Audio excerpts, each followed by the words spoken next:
교독하겠습니다. 제가 먼저 21절 읽겠습니다. 아모스의 아들 이사야가 사람을 보내어 히스기야에게 이르되 이스라엘의 하나님 여호와께서 말씀하시되 내가 아수르의 사네립 왕의 일로 내게 기도하였도다 하시고 여호와께서 그에 대하여 이같이 이르시되 처녀 딸 시온이 너를 멸시하며 모성하여 딸들의 샘을 너를 향하여 벌을 들었느니라. 내가 해방하며 능욕한 것은 누구에게냐? 내가 소리를 높이며 눈을 높이 들어 향한 것은 누구에게냐? 곧 이스라엘의 거룩하신 이에게니라. 내가 내 종을 통하여 주를 해방하여 이르기를 내가 나의 보답하다는 벌을 돌리고 산들 꼭대기에 올라가되 레바논의 깊은 곳에 이르렀으니 높은 백향목과 아름다운 그 제주를 높은 곳에 진 땅을 이르렀으니 내가 우물을 파서 물을 마셨으니 내 발바닥으로 애굽의 모든 하수를 말리리라 하였도다. 내가 어찌하여 듣지 못하였냐. 이 일을 내가 태초부터 행한 상복도 정하옵소서. 이제 내가 이루어 우리에게 경험한 소들을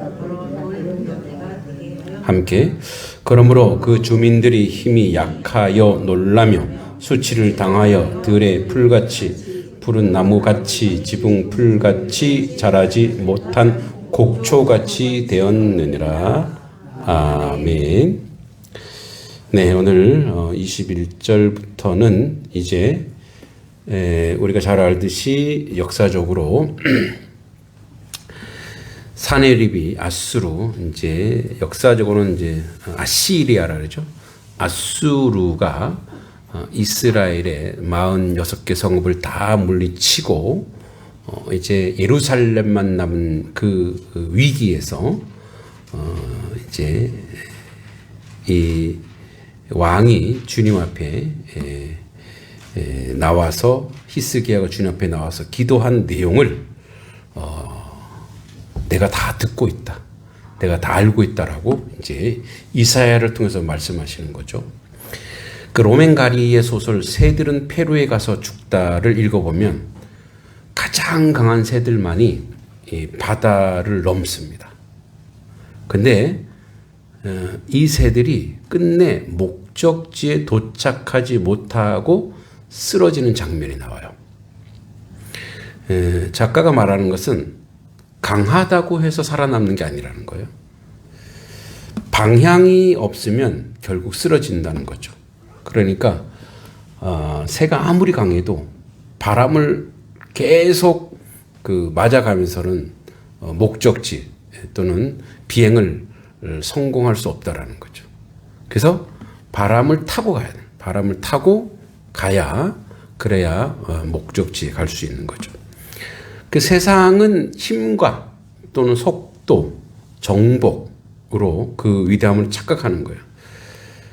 그래서 이 아수르는 힘이 있는 나라죠. 그 당시 그 제국에서 BC 700년경 지금의 이제 미국과 같이 아주 거대한 그쪽에서는 최고의 왕국이었죠.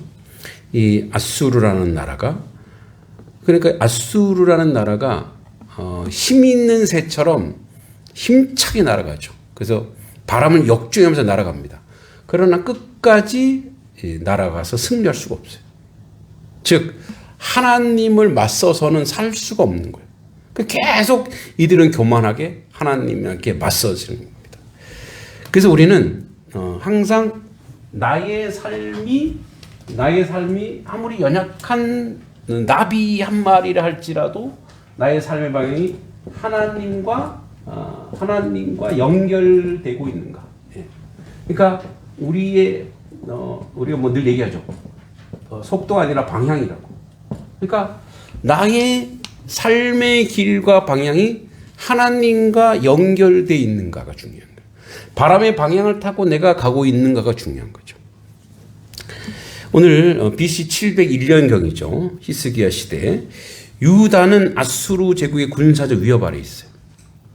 사네립 왕은 이미 많은 주변 국가를 굴복시켰고 예루살렘도 함락 직전까지 몰려 있습니다. 아수르는 당시 세계 최강이죠.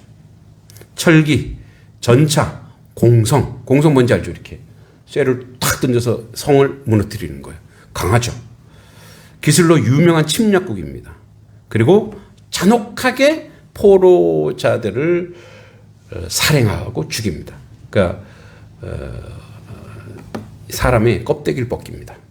그렇게 죽여요. 이게 이제 아수르의 잔혹함이죠. 그러니까 피정복민에 대한 아주 잔혹한 행위를 많이 하죠. 그리고 피정복민들을 이제 왕을 잡잖아요. 그런 왕을 죽여서 해골이죠, 해골. 아주 다 파내갖고 말할 수 없을 정도로 해골을 전리품으로 가지고 다녀요. 어느 나라 왕의 머리다 이런 식으로. 그렇게 그걸 진열하고 공포 정치를 시행했습니다. 오늘 예루살렘은 하나님의 도성이고 사면이 산으로 둘러싼 요새입니다. 그러나 물자와 시간이 막혀 장기전에 매우 취약합니다. 그래서 물을 끊고 식량을 끊어버리면 끝나는 거죠. 인간적으로 도저히 승산이 없는 상황이죠. 그러니까 인간의 계산은 끝났어요. 그러니까 인간의 이제는 할 수 있는 게 하나도 없어요. 자, 그래서 히스기야는 하나님 앞에 나아가죠.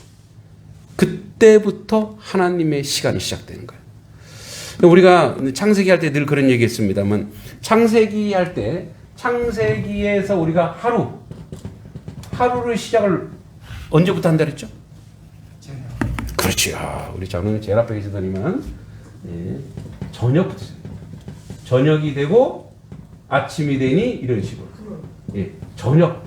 왜 그러면 우리의 하루의 시작은 뭐부터 시작합니까? 아침부터 시작하죠. 해가 떠야 하루지. 왜 어떻게 밤부터 하루가 되느냐? 왜 저녁이 하루의 시작이라 했을까요? 여러분, 지금은 저녁 때 뭐 전기도 있고, 그죠? 뭐 차도 있고 해서 저녁에 활동할 수 있죠. 그러나 아무것도 없는 그런 시대, 그런 2,3천 년 전에는 저녁이 되면 그때는 짐승의 시간이에요. 짐승이 우리 힘세잖아요. 그래서 사람 어떻게 해요? 빨리 집에 들어가서 안전한 곳에서 자는 거예요. 피하는 거예요. 뭐냐? 저녁이 되면 인생이 할 수 있는 게 아무것도 없어요. 빛도 없고 보이지도 않고. 근데 맹수들은 밤이 돼도 뭐예요? 보이는 게 있잖아요. 그러니까 저녁이 되면 맹수의 시간이에요. 짐승들의 시간이란 말이에요. 사람의 시간이 아니에요. 그런데 저녁이라고 시작합니다. 왜? 이때는 인간의 행위와 인간이 무엇을 할 수 있는 시간이 아니거든요. 그래서 이때의 저녁이 바로 하나님의 시간. 하나님이 지켜주셔야 돼요. 하나님이 동행하셔야 돼요. 하나님이 함께 하셔야 돼요. 그러니까 우리가 뭐 이제 해가 져서 저녁이 아니죠. 우리 인생에도 밤과 같은 시간이 있단 말이에요. 내가 할 수 있는 게 없는 시간, 없을 때. 내가 아무리 발버둥 치고 해봐도 헤어날 길이 없을 때. 그때가 바로 뭐예요? 우리에게 밤이죠. 인생이 할 수 있는 일이 없을 때. 그래서 그때부터 하나님의 시간입니다. 그래서 우리가 인생은 지혜로워야 돼요. 우리는 하나님이 주신 지혜로 밤에 하나님이 나와 동행하시고 하나님이 나를 지켜주신다면, 그리고 그것을 하나님께 의지할 수밖에 없다면 모든 인생의 모든 시간을 하나님의 시간으로 바꾸면 되겠구나. 예. 그래서 우리의 모든 사람이 똑같은 시간을 살아가고 있어요. 똑같은 시간이 주어져요. 근데 어떤 사람에게는 그 시간이 아주 값어치 있고 특별한 시간이 될 수 있고, 어떤 사람은 낭비의 시간이 될 수 있거든요. 그래서 지혜로운 인생은 우리에게 쏟아지는 문제보다 더 크신 그 하나님께 의지하여 나의 문제가 그분의 문제가 되도록 거룩한 전환, 네. 거룩하게 이것을 바꿔버리는 데 있는 거예요. 하나님은 이사야를 통해 히스기야에게 말합니다. 사네립의 교만을 심판하겠다고 오늘 본문에 선언하는 겁니다. 내게 높아진 말을 내가 들었다 이거야. 아모스의 아들 이사야가 사람을 보내 히스기야에게 이르되 이스라엘 하나님 여호와께서 말씀하시되 내가 아수르의 사네립 왕의 일로 내게 기도하였도다. 그러니까 너가 한 행위를 안다. 내가. 여호와께서 그에게 대답하여 이같이 이르시되 처녀딸 시온이 너를 멸시하며 조소하였고 딸 예루살렘이 너를 향하여 머리를 흔들었느니라. 내가 해방하며 능력한 것은 누구에게냐? 내가 소리 높이고 눈을 높이 들어 향한 것은 누구에게냐? 곧 이스라엘 거룩하신 이에게니라. 그러니까 너가 조롱한 게 누군지 알아? 이스라엘 백성이 아니야. 너가 멸시한 게 누군지 알아? 나의 백성을 건드린 것은 나를 건드린 거야. 내가 가만두지 않을 거야 라고 선언하시는 거예요. 여러분, 그래서 하나님 우리에게 말씀하십니다. 하나님은 제일 싫어하는 게 인생의 교만이에요. 내가 교만한 소리를 들었다. 사네립은 하나님을 조롱하며 자기를 높였습니다. 인간의 영광은 순간이지만 하나님의 길은 영원하죠. 그리고 그 권력도 24절에 내가 내 종을 통해 주를 해방하여 이르기를 내가 나의 허다한 병거를 거느리고 산들의 꼭대기에 올라가 레바논의 깊은 곳에 이 바벨론이 있는 거죠. 높은 백향목과 아름다운 향나무를 베고 또 제일 높은 곳에 들어갈 살찐 땅에 숲풀에 이를 것이며 내가 우물을 파서 물을 마셨으니 내 발바닥으로 애굽의 모든 하수를 말리리라 하였도다. 야, 내가 애굽에 재앙 내린 거 봤지? 모든 역사의 주권과 주인은 나야. 봤지? 그런데 너가 지금 교만한 소리를 하고 있어? 하나님의 통제 아래에 있는 세상이라는 거예요. 하나님은 내가 너를 갈고리 깨어 돌아가겠다 하고 아수르 왕의 힘조차 하나님의 손아귀 안에 있다는 뜻입니다. 세계 최강 제국도 하나님의 방향에서, 하나님의 방향, 그 하나님의 방향에서 역으로 올라가서 하나님을 거역하는 순간 무너진다는 거예요. 바벨탑이, 창세기 11장에 바벨탑이 왜 이루어졌습니까? 가장 화려했던 그들의 그 문화를, 야, 우리가 하늘로 높이 대를 쌓아 우리가 하나님같이 되자. 그러니까 이게 인생이에요. 그러니까 인생은 조금만 뭔가 잘 되고 뭔가 조금만 내가 이렇게 승승장구할 것 같으면 자기가 하나님이 되려고 그래요. 그러면 이제 내가 언제 하나님 되려고 그랬어요? 여러분, 하나님 되려고 하는 게 뭐냐면 하나님이 우리에게 행하신 모든 일을 내가 했다라고 하는 게 자기가 하나님이 되는 거예요. 자기 영광, 하나님의 영광이 아니라, 하나님의 영광을 돌리는 인생이 아니라 반대로 자기 영광을 구하는 거예요. 자기 영광. 여러분, 그런 면에서 지금의 한국에 다 그런 건 아니지만 많은 대형 교회들이 어떤 목회자 한 사람에게 집중되고 쏠리고 우리 목사님 그거는 벌써 도둑질 해간 겁니다. 그게 교만이에요. 그게 자신이 하나님이 된 거예요. 자기 영광을 자꾸 구하는 거예요. 무엇인가 그래서 이 교회에 이제 이 비즈니스 그 자본주의 사상이 들어가면서 이게 성공 사례가 되는 거예요. 교회를 어떻게 해서 부흥시켰고, 교회가 어떻게 커졌고, 그리고 여기에 막 매몰되는 거예요. 교회가 어떻게 이웃을 사랑했고. 이쯤에서는 아멘 해야 돼요. 이전에서 아멘 안 해도. 자, 같이 공감해 주셔야 돼요. 교회가 어떻게 그 마을을 위해서 헌신했다. 아멘 하라고요. 교회가 어떻게 그 이웃 사람들에게 무엇을 줬더라. 응? 교회가 단석교회가 어떻게 단석리에서 사람들을 막 끌어모아서 전도해가고 끌어모아갖고 교회가 교회 사람들이 많아지고. 여러분, 이렇게 될 수 있어요. 고마고 감사한 일이죠. 근데 그건 하나님이 하시는 거예요. 그건 열매일 뿐이에요. 그런데 교회가 어떻게 마을을 섬겼더라? 어떻게 이웃을 사랑했더라? 어떻게 낮은 사람, 어려운 사람, 힘없는 사람을 교회가 어떻게 돕고 있더라가 간증이 되고 이것이 사회 발표가 되어야 될 줄 믿습니다. 근데 물론 부흥을 다 비난하는 건 아니에요. 성장주의, 성장도 필요해요.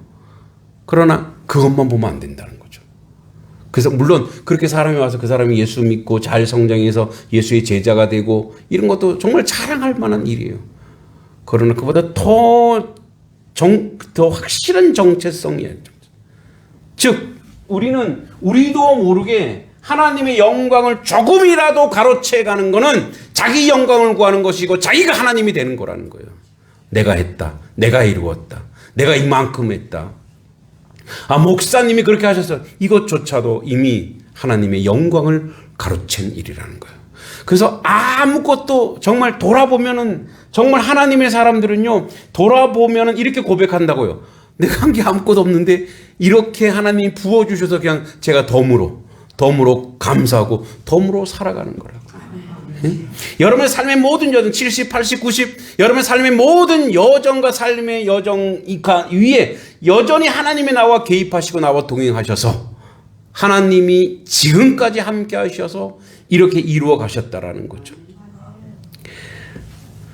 그래서 내가 어찌하여 26절 내가 어찌하여 듣지 못하였느냐 이 일을 내가 태초부터 행한 바요 상고부터 오랜 전부터 정한 바다. 이미 예정하셨다는 거예요. 이제 내가 이루어 내가 견고한 성읍들을 헐어 돌무더기가 되게 하였노라. 봤지? 내가 이제 처참하게 너희 땅. 그래서 여러분 뒤에 나옵니다. 37장 뒤편에 나옵니다. 18만 5천 명의 병거와 기병들이 하룻밤에 다 죽어요. 몰살당합니다. 그래서 고고학자들은 역사가들은 패스트가 왔던 게 아닌가. 왜냐하면 아수르 역사에 지금도 그게 남아있거든요. 그래서 이것 때문에 사네립이 돌아가서 바로 자기 아들들한테 살해당해요.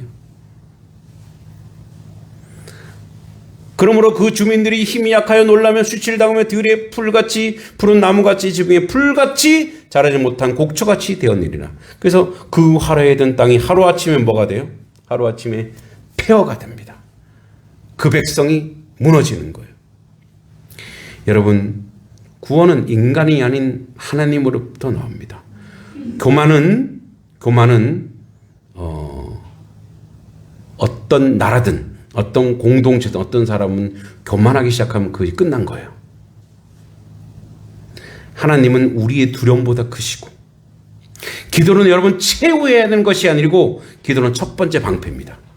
여러분 삶에 문제가 있습니까? 기도하십시오. 그게 첫 번째 방패예요.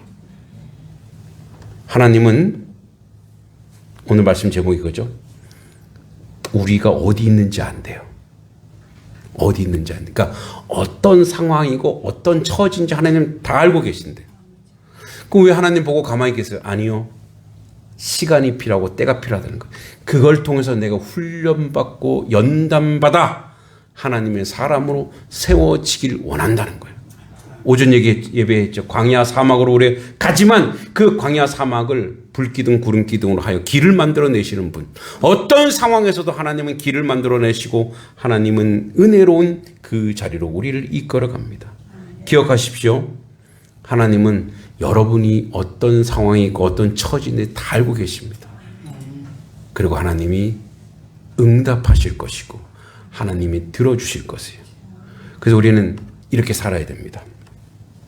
우리가 그런 얘기를 하죠. 우리가 구원받은 건 뭐냐? 칭의. 칭했다. 의롭다고. 아직 의롭지 못해. 아직 내 속에 죄가 많아. 내가 욕심이 많은데. 그런데 하나님이 칭의. 예수 안에 있는 모든 자는 내가 의롭다라고 여길 것이다. 이 얘기예요. 근데 이거 똑같은 원리가 있어요. 우리에게 원리가 뭐냐면 이런 거예요. 하나님은 이미 우리에게 말씀입니다. 제가 만들었어요. 이미 응답했다요. 현실은 응답 안 됐는데 아니 이미 응답했어요. 응답했는데 내가 원하는 대로 응답해 달라고 하니까 하나님이 아니 근데 이미 하나님 응답하시고 하나님이 선물로 다 주셨어요. 이제 뭐예요? 이제 그래서 그걸 먼저 가져오세요. 하나님 응답한 걸 먼저 가지고 오세요. 먼저 가지고 와서 그렇게 사세요. 왜냐하면 그 이후에 하나님이 그 모든 응답을 이제 보여주실 거예요. 예, 여러분 18만 5천 명이 죽은 줄 모르고 이스라엘 백성들이 죽은 줄도 모르고 어떻게 해서 딱 나가 보니까 뭐야? 조용해. 그 뭐죠? 누가 하여튼 그쪽에 돌아다니는 거지들인가 그 사람들이 먼저 발견하잖아요. 이 잔치 화려한 잔치인데 이걸 막 먹어. 경제적으로 어려운가 또 육체의 질고 때문에 막 고통받고 있는데 여러분 미리 내가 하나님 이미 응답하셨다. 이미 응답하셨으니까 나는 그 응답을 즐기면 된다. 그래서 어떻게 해요? 믿음으로 선포하고 믿음으로 그 일들에 대해서 내가 믿음으로 가져오고 믿음으로 사시기 바랍니다. 나중에 이렇게 후회하지 마세요. 괜히 조마조마했어. 괜히 두렵고 떨었어. 하나님이 다 해주신 걸 모르고. 여러분, 하나님은 여러분의 부모이십니다. 다 알고 계시고 다 함께 하시고 다 응답하시어 그 일을 이룰 줄 믿습니다. 하나님 교만을 꺾어 주시옵소서. 세상 앞에 두려워 떨지 않게 해주시고 하나님 앞에 엎드리게 해주시고 히스기야에게 응답하신 하나님 우리의 기도에 길을 내시고 주님의 뜻이라면 역사는 다시 시작됩니다. 그 시작된 역사에 주님 응답받은 자로 믿음으로 살아가는 하나님의 자녀 백성 되게 하여 주시옵소서. 예수님의 이름으로 간절히 기도하옵나이다. 아멘. 주기도문으로 예배를 마칩니다. 하늘에 계신 우리 아버지 이름을 거룩하게 하시며 아버지의 나라가 오게 하시며 아버지의 뜻이 하늘에서 땅에서도 이루어지게 하소서. 오늘 우리에게 일용할 양식을 주시고 우리가 우리에게 잘못한 사람을 용서해 준 것 같이 우리 죄를 용서해 주시고 우리를 시험에 빠지지 않게 하시고 악에서 구하소서. 나라와 권능과 영광이 영원히 아버지의 것입니다. 아멘. 우리 예배를 받아주신 하나님 아버지께 영광의 박수 올려드립니다. 네, 그리고 우리 새로 오신 그 김영대 우리 김영대 성도님은 원래 교회를 다니셨어요? 예전에 좀 다녔습니다. 네, 조금. 네. 그게 성도님이시고 우리 사모님은 옛 교회를 다니셨죠? 그때 집사님이셨나요? 아니었었어요? 예, 두 분 다 성도님이신데 원래 이제 오전 예배 때 못 오시고 오전 예배 때는 좀 손님들 있고 해서 오후 예배 이렇게 오셨습니다. 잠깐 일어나셔서 인사하실 때 박수 한번 쳐주시기 바랍니다. 고맙습니다. 환영합니다. 네. 남매 같으세요.